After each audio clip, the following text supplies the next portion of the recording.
Good morning programming. আমি Debashis Debnath sir, তোমাদের জন্য যারা সিবিএসই, আইসিএসই এবং ওয়েস্ট বেঙ্গল বোর্ডে পড়ছো তাদের কম্পিউটারের এক্সামের বিভিন্ন গাইড নিয়ে তোমাদের কাছে আসি। আজকে একটা খুব গুরুত্বপূর্ণ প্রোগ্রাম, যেটা পাইথন বা অন্যান্য প্রোগ্রামিং ল্যাঙ্গুয়েজ যখন শিখবে তখন প্রথম দিকেই করানো হবে ইফ যখন স্টেটমেন্ট তোমরা শিখবে। তার সাথে সাথে আমরা এখানে শিখবো হচ্ছে assignment operator, relational operator, difference between is equal to and is equal to এবং আমরা শিখবো একটা অ্যারিথমেটিক অপারেশন বা অপারেটরের কাজ। সুতরাং একটা প্রোগ্রামিংয়ে আমরা এতগুলো জিনিস শিখতে পারবো। তো চলো আমরা দেখে নিই ইভেন নাম্বার কিভাবে বার করে। প্রথমত ইভেন নাম্বার ম্যাথামেটিক্স বলছে যে 2 দিয়ে যে নাম্বারগুলো ডিভিজেবল সেগুলো হচ্ছে ইভেন, ঠিক? সুতরাং আমরা এই প্রোগ্রামের দিকে এগিয়ে যাব। এবার আমরা স্ক্রিনে আসি। আমরা স্ক্রিনে দেখতে পাচ্ছি নাম বলে একটা আমরা ভ্যারিয়েবলকে নিয়েছি। এই নামের মধ্যে একটা ফাংশন আমরা নিয়েছি। এই ফাংশনটার কাজ আমরা জানি যে কিবোর্ডে যে কিবোর্ড আছে সেই কিবোর্ড থেকে ডেটা ইউজার এন্ট্রি হয় এবং এখান থেকে এই নাম ভ্যারিয়েবলে পাঠিয়ে দেবে। এই হচ্ছে এই ইনপুট ফাংশনের কাজ এবং এটা পার্সিং করছে, অর্থাৎ ইন্টিজারে, যেহেতু বাই ডিফল্ট স্ট্রিংয়ে নেয় সেটাকে পার্সিং করে চেঞ্জ করে ইন্টিজারে কনভার্ট করে নিচ্ছে।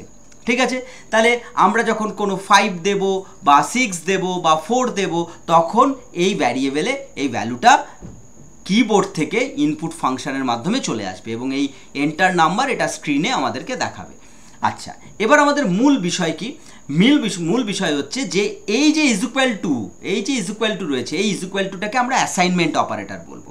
মানে আমরা যখন নাম ইজ ইকুয়াল টু লিখেছি, কিছু ভ্যালু নিচ্ছি, তখন সেই ভ্যালুটা অ্যাসাইন হচ্ছে নাম ভ্যারিয়েবলে। সুতরাং এটা অ্যাসাইনমেন্ট অপারেটর।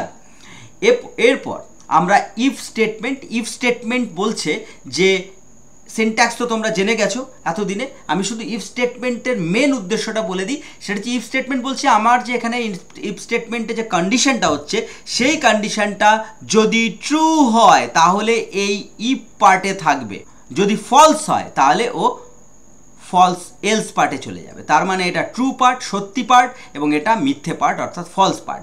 তাহলে ইফ পার্ট বা এলস পার্ট, ইফ পার্ট হচ্ছে সত্যি ট্রু পার্ট এবং এলস পার্ট হচ্ছে ফলস পার্ট বা মিথ্যে পার্ট। সুতরাং এই কন্ডিশনটা আমরা দেখি যে ট্রু না ফলস হচ্ছে। নাম এই ভ্যারিয়েবলে ধরে নিই আমরা নিয়েছি নামের মধ্যে 4, রাইট? আচ্ছা, এবার এই পার্সেন্ট বা মডিউলো অপারেটরের কাজ হচ্ছে রিমাইন্ডার রিটার্ন করা। রিমাইন্ডার, তাহলে আমরা রিমাইন্ডার ইজ ইকুয়াল টু হচ্ছে একটা রিলেশনাল অপারেটর। এখানে আমরা জানলাম এই পার্সেন্ট হচ্ছে অ্যারিথমেটিক অপারেটর আর এই ইজ ইকুয়াল টু হচ্ছে একটা রিলেশনাল অপারেটর। কি কাজ? ইজ ইকুয়াল টুর কাজ, যেহেতু রিলেশনাল অপারেটর, এই রিলেশন করছে, এই অ্যাসাইন করছে না, এই রিলেশন করছে যে এর ভ্যালু কি 0 এই অনুযায়ী। আবার যদি আমরা অন্য কিছু দিই তাহলে সেটা চেক করবে এর ভ্যালু কি 0। তো এবার আমরা যদি ভাগ যাই তাহলে হচ্ছে আমি 2 দিয়ে ভাগ করছি, এই যে 2 দিয়ে ভাগ করছি, 2 2 যা 4, রিমাইন্ডার কত? 0। তাহলে রিমাইন্ডার এখানে নিশ্চয়ই এইখানে এই পুরো ফাংশনটার মধ্যে এই কাজটার মধ্যে 0 আসবে। তাহলে 0 ইজ ইকুয়াল টু 0, তার মানে চেকিং করলো, হ্যাঁ 0 যেই ট্রু হলো, তাহলে যেহেতু 0 মিলে গেল তাহলে ট্রু হলো, তখন লিখে দিল নাম মানে 4 ইজ ইভেন, এটা আসবে। এবার যদি তুমি 5 নাও তাহলে 5 নিলে কি হবে? ভাগ করলে 2 2 যা 4, এখানে কত আসবে? রিমাইন্ডার 1, এই রিমাইন্ডার এখানে গেল 1 এর সাথে 0 মিলল না, সুতরাং ও ফলস হয়ে গেল।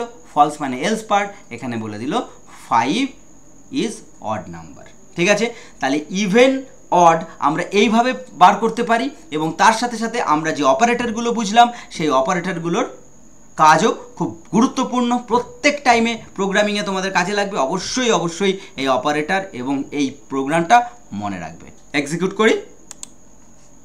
এখানে আমরা একটা ভ্যালু দিতে বলছি, আমরা ভ্যালু 4 দিলাম, ঠিক? 4-এ আমরা দেখি কত পাই। Yes, 4 is even number, right? আবার একবার চালাই। হ্যাঁ, আমরা 5 দিয়েও দেখেছিলাম, আমরা 5 দিলাম, এন্টার দিলাম। 5 ইজ অড নাম্বার, রাইট? তাহলে প্রোগ্রাম আমাদের একদম ঠিক আছে।